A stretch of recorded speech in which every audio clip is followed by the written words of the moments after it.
सिंध हिकु आहे ऐं हिकु रहंदी। पंहिंजो खाई वेंदे रेवड़ी या भत न हुआ, सिंध कंहिंजे पीउ जी मिल्कियत न हुआ।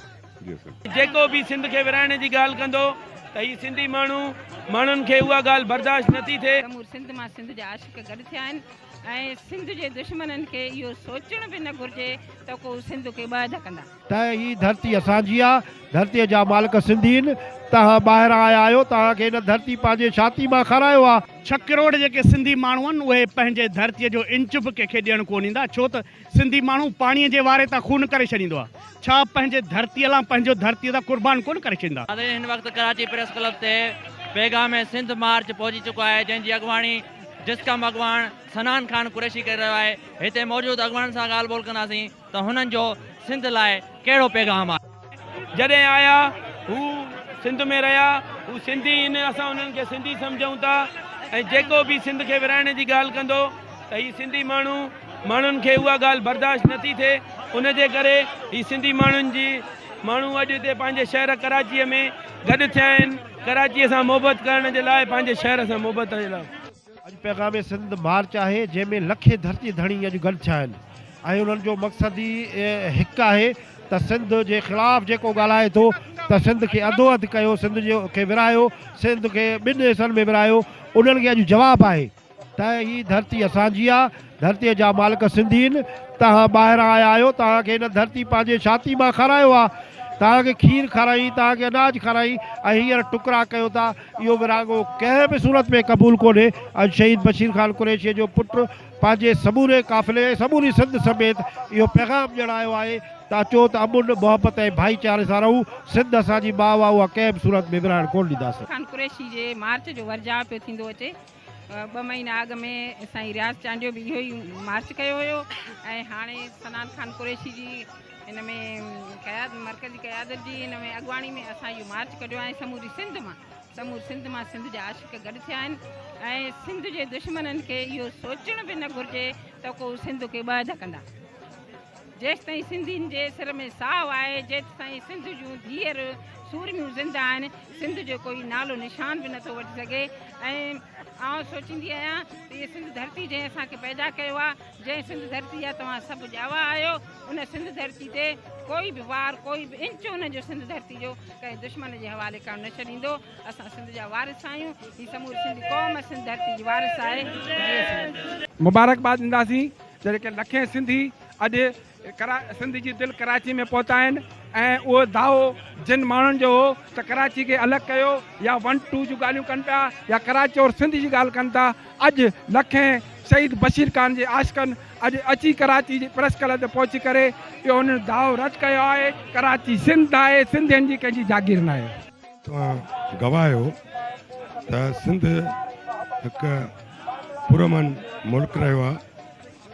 हिन वक़्तु जेके 12 माण्हू आयल आहिनि, सिंधी माण्हुनि खे जी में जायूं हुयूं, पर उहे माण्हू सिंधी वहदत ख़िलाफ़ु साज़िश में मलूस आहिनि। असां ख़ासि तौर ते उर्दू आबादी खे इहा अपील करणु आया आहियूं त असां तव्हांखे पंहिंजो हिसो सम्झूं था ऐं तव्हां सिंध अमर खे पंहिंजी माउ सम्झो ऐं सिंध ख़िलाफ़ु थींदड़ सिंधी वहदत ख़िलाफ़ु थींदड़ साज़िश खां तव्हां बाज़ रहो। आउं त मुबारक थो ॾियां धरती धड़नि खे जो एॾे वॾे मजमे में एॾे वॾे तादाद में कराची में किथां खां अची गॾु थियणु ऐं सिंध जी क्रीम जो हिते अचणु ऐं इहो उन्हनि धुरियुनि खे मैसेज ॾियणु जेके सिंध जे वहदत जे ख़िलाफ़ु कमु कनि थियूं, सिंध जे एकता जे ख़िलाफ़ु कमु कनि थियूं, उन्हनि खे हिकिड़ो मैसेज ॾियणु, उन्हनि खे हिकिड़ो ॿुधाइणु आहे त सिंध हिकु आहे, हिकु रहंदी। ऐं हीउ पैगाम में सिंध ऐं हुनखे पैगाम में मोहबत बि चवां छो त सिंध मोहबत जो छा चऊंसि त मजमू आहे। तो अॼु ही पैगाम सिंध रैली उन्हनि धुरनि खे ज़रूरु ॾिसण में खपे जेके सिंध जे बारे में ख्वाब खरगोश में चइजनसि या ॿिली खे जे ख्वाब में छीछड़ा यादि हूंदा आहिनि न, जेके ग़लति उमेदूं रखियो वेठा आहिनि, उन्हनि लाइ हीउ मैसेज आहे त सिंध हिकु आहे ऐं हिकु रहंदी। पंहिंजो खाई वेंदे रेवड़ी या भत न हुआ, सिंध कंहिंजे पीउ जी मिल्कियत न हुआ। सिंध में काफ़ी अरसे खां मायूसी हुई ऐं सिंध जे इशूज़ ते काफ़ी हुकुमरान जेके आहिनि उहे ॻाल्हियूं कयूं।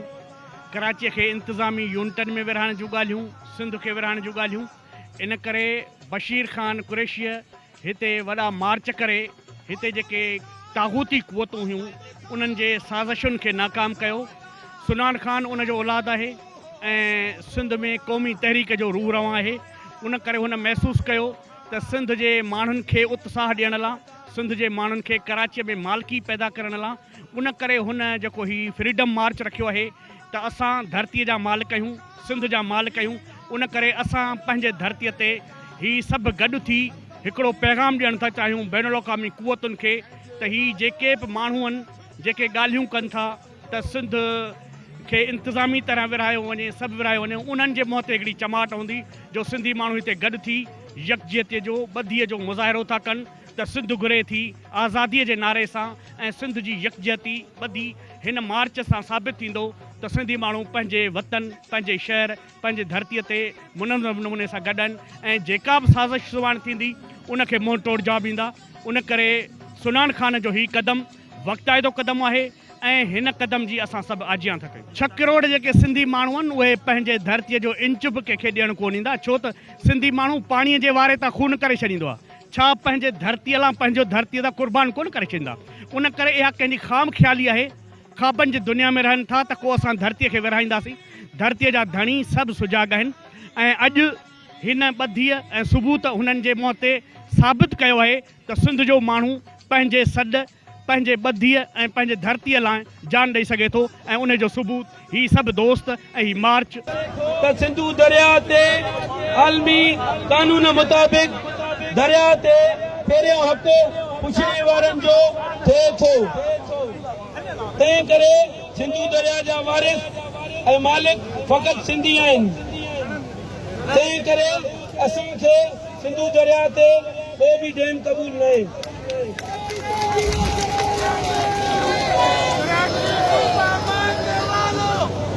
पैगाम सिंध मार्च उहो बि घुर करे थो त सिंध जा वसीला तेल, कोयलो, गैस, यूरेनियम, दरिया, ढंढूं, समुंड, जबलनि तां कब्ज़ो ख़तम करे सिंध जे जा वसीला सिंधियुनि जे हवाले कया वञनि। मुंहिंजा भाइरो पंजाब अंदरि सिखनि जी इबादत गाह ताईं पहुचण लाइ रायदारीअ खे खोलणु सुठो अमल आहे, पर सिंधी हिंदुनि जे लाइ आसानीअ सां इबादत गाह ताईं पहुचण लाइ बि रस्ता खोलिया वञनि। आख़िर में मां ही नारा हणंदसि, तुंहिंजो रहबर मुंहिंजो रहबर, तुंहिंजो रहबर मुंहिंजो रहबर, सचो देशी पक्को देशी, सचो देशी पक्को देशी, सिंध घुरे थी, सिंध घुरे थी। तव्हां सभिनी दोस्तनि जी महिरबानी। तव्हां हिते अॻवाननि जूं ॻाल्हियूं ॿुधियूं, उन्हनि जो चवणु आहे त सिंध हिकु आहे ऐं रहंदी। सिंध माउ जो विरहाङो कॾहिं बि कंहिं बि सूरत में क़बूल न कंदासीं। Waheed Mustafa, voice of Sindh TV news, London, Karachi.